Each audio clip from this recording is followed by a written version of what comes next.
ಈ ಕಾರ್ಯಕ್ರಮದ ಪ್ರಾಯೋಜಕರು ಗಡಿಯಾರ್ ಗ್ರೂಪ್ ಆಫ್ ಕಂಪನಿ. ಸನ್ಮಾರ್ಗ ಸುದ್ದಿ ಸಂಚಯಕ್ಕೆ ಸ್ವಾಗತ.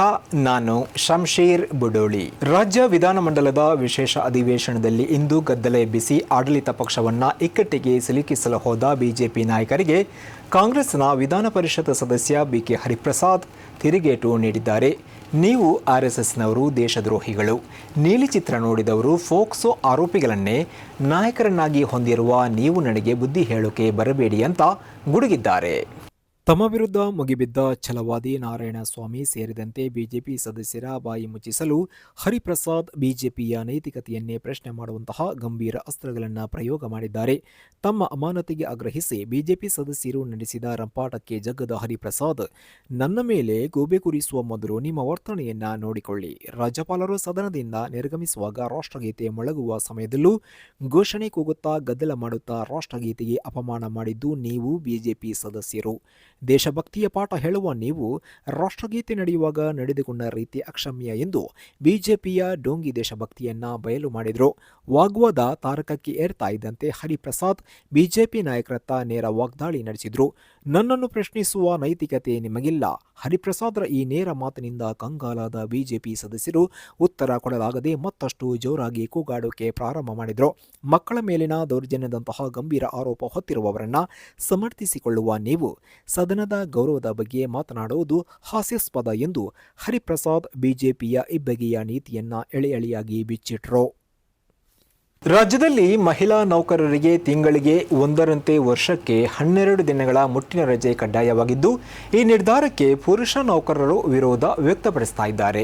ಈ ನಿರ್ಧಾರವನ್ನು ಮರುಪರಿಶೀಲಿಸುವಂತೆ ಕೋರಿ ರಾಜ್ಯ ಸರ್ಕಾರಕ್ಕೆ ಪತ್ರ ಬರೆದಿದ್ದಾರೆ.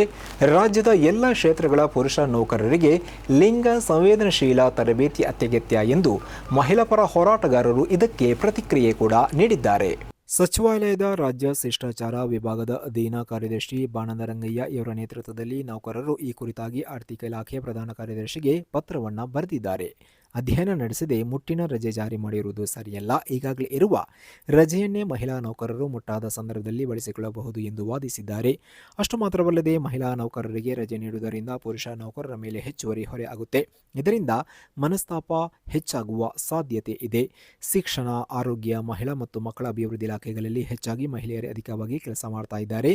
ಈ ರೀತಿ ರಜೆ ನೀಡಿದರೆ ಕೆಲಸ ಬಾಕಿ ಉಳಿಯುತ್ತೆ. ಪುರುಷರ ಮೇಲೆ ಒತ್ತಡ ಹೆಚ್ಚಾಗುತ್ತದೆ ಎಂದು ಹೇಳಿದ್ದಾರೆ. ಆದರೆ ಪುರುಷ ನೌಕರರ ಈ ನಡೆಯು ಚರ್ಚೆಗೆ ಗ್ರಾಸವಾಗಿದೆ.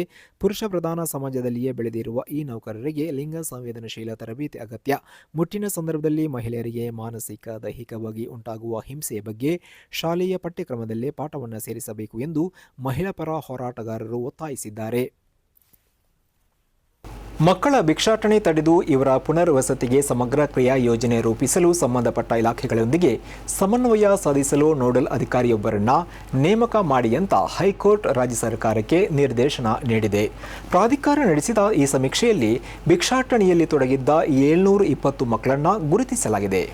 ಭಿಕ್ಷಾಟನೆಯಲ್ಲಿ ತೊಡಗಿರುವ ಮಕ್ಕಳನ್ನು ಗುರುತಿಸಿ ಇವರನ್ನ ಸಮಾಜದ ಮುಖ್ಯವಾಹಿನಿಗೆ ತರಲು ಸರ್ಕಾರಕ್ಕೆ ನಿರ್ದೇಶನ ನೀಡುವಂತೆ ಲೆಟ್ಸ್ ಕಿಡ್ ಫೌಂಡೇಶನ್ ಸಲ್ಲಿಸಿದ್ದ ಸಾರ್ವಜನಿಕ ಹಿತಾಸಕ್ತಿ ಅರ್ಜಿ ವಿಚಾರಣೆ ನಡೆಸಿದ ಮುಖ್ಯ ನ್ಯಾಯಮೂರ್ತಿ ವಿಭು ಬಕ್ರು ಮತ್ತು ನ್ಯಾಯಮೂರ್ತಿ ಸಿಎಂ ಪೊನ್ನಚ್ಚ ಇವರಿದ್ದ ವಿಭಾಗೀಯ ನ್ಯಾಯಪೀಠ ವಿಚಾರಣೆ ನಡೆಸಿತು.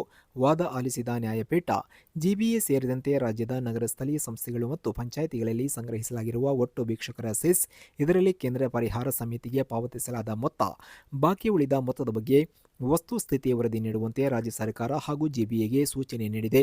ಅದೇ ರೀತಿ ಮಕ್ಕಳ ಭಿಕ್ಷಾಟನೆ ನಿರ್ಮೂಲನೆ ಮತ್ತು ಇವರ ಪುನರ್ವಸತಿಗೆ 6 ವಾರಗಳಲ್ಲಿ ಸಮಗ್ರ ಕ್ರಿಯಾ ಯೋಜನೆ ರೂಪಿಸಬೇಕು. ಕ್ರಿಯಾ ಯೋಜನೆ ರೂಪಿಸಲು ಸಂಬಂಧಪಟ್ಟ ಇಲಾಖೆಗಳ ಜೊತೆ ಸಮನ್ವಯ ಸಾಧಿಸಲು ನೋಡಲ್ ಅಧಿಕಾರಿಯೊಬ್ಬರನ್ನ ನೇಮಕ ಮಾಡುವಂತೆ ಸರ್ಕಾರಕ್ಕೆ ಸೂಚಿಸಿ ವಿಚಾರಣೆಯನ್ನ ಏಪ್ರಿಲ್ 1ಕ್ಕೆ ಮುಂದೂಡಿದೆ.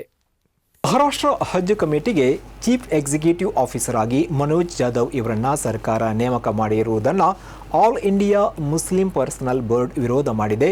ಕೋರ್ಟ್ ಬಾಗಿಲು ತಟ್ಟುವಂತೆ ಕರೆ ಕೂಡ ನೀಡಿದೆ. ಸರ್ಕಾರದ ಈ ನಿರ್ಧಾರವನ್ನು ಮುಸ್ಲಿಂ ಸಂಘಟನೆಗಳು ಖಂಡಿಸಿದೆ. ಈ ಹಿಂದೆ ಇಮ್ತಿಯಾಜ್ ಖಾಜಿ ಇವರ ಅಗಲಿಕೆಯ ಬಳಿಕ ಆ ಸ್ಥಾನಕ್ಕೆ ಮೇಘನಾ ಶಿಂದೆ ಇವರನ್ನು ಸರ್ಕಾರ ನೇಮಕ ಮಾಡಿತ್ತು. ಸದ್ಯ ವಹುಲ್ ಇವರು ಇಹಲೋಕ ತ್ಯಜಿಸಿದ್ದು, ಇವರ ಜಾಗಕ್ಕೆ ಮನೋಜ್ ಜಾಧವ್ ಇವರನ್ನು ನೇಮಿಸಲಾಗಿದೆ. ಸರ್ಕಾರದ ಈ ನಿರ್ಧಾರವನ್ನು ಮುಂಬೈ ಹೈಕೋರ್ಟ್ನಲ್ಲಿ ಪ್ರಶ್ನೆ ಮಾಡುವುದಕ್ಕೆ ಮುಸ್ಲಿಂ ಪರ್ಸನಲ್ ಲಾ ಬೋರ್ಡ್ ಮತ್ತು ಇತರ ಮುಸ್ಲಿಂ ಸಂಘಟನೆಗಳು ನಿರ್ಧಾರ ಮಾಡಿದೆ. ಈ ನಡುವೆ ಮುಸ್ಲಿಂ ಸಮುದಾಯದ ಆಕ್ರೋಶದ ಹಿನ್ನೆಲೆಯಲ್ಲಿ ಈ ನಿರ್ಧಾರವನ್ನು ಪುನರ್ ಪರಿಶೀಲನೆ ನಡೆಸುವಂತೆ ಪ್ರಧಾನಿ ನರೇಂದ್ರ ಮೋದಿ ಅವರಿಗೆ ಬಿಜೆಪಿ ಅಲ್ಪಸಂಖ್ಯಾತ ಮೋರ್ಚಾ ಪತ್ರ ಬರೆದಿದೆ ಎಂಬ ಮಾಹಿತಿ ಸಿಕ್ಕಿದೆ.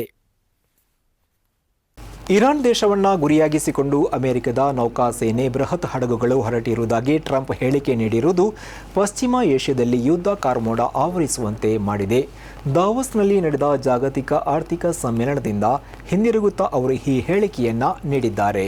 ಇರಾನಿಗೆ ತೆರಳುವ ಒಂದು ದೊಡ್ಡ ಸೇನೆ ನನ್ನ ಬಳಿ ಇದೆ. ಏನಾದರೂ ನಡೆಯಬೇಕೆಂದು ನಾನು ಬಯಸ್ತಾ ಇಲ್ಲ. ಆದರೆ ಕೆಲವೊಮ್ಮೆ ಈ ಹಡಗು ಉಪಯೋಗಕ್ಕೆ ಬಾರದೆಯೂ ಇರಬಹುದು ಎಂದು ಅವರು ಹೇಳಿದ್ದಾರೆ. ಪ್ರತಿಭಟನಾಕಾರರ ವಿರುದ್ಧ ಇರಾನ್ ದಮನ ನೀತಿಯನ್ನು ಕೈಗೊಂಡರೆ ಸೇನಾ ಕಾರ್ಯಾಚರಣೆಗೆ ಹಿಂಜರಿಯಲಾರೆ ಎಂದು ಈ ಹಿಂದೆ ಟ್ರಂಪ್ ಹೇಳಿದರು. ಆದರೆ ಈ ಹೇಳಿಕೆ ನೀಡಿ 1 ವಾರ ಆದರೂ ಅವರು ಯಾವುದೇ ಕ್ರಮವನ್ನು ಕೈಗೊಂಡಿರಲಿಲ್ಲ. ಇದೀಗ ಪುನಃ ಇವರು ಯುದ್ಧ ಭೀತಿಯನ್ನು ಸೃಷ್ಟಿ ಮಾಡಿದ್ದಾರೆ.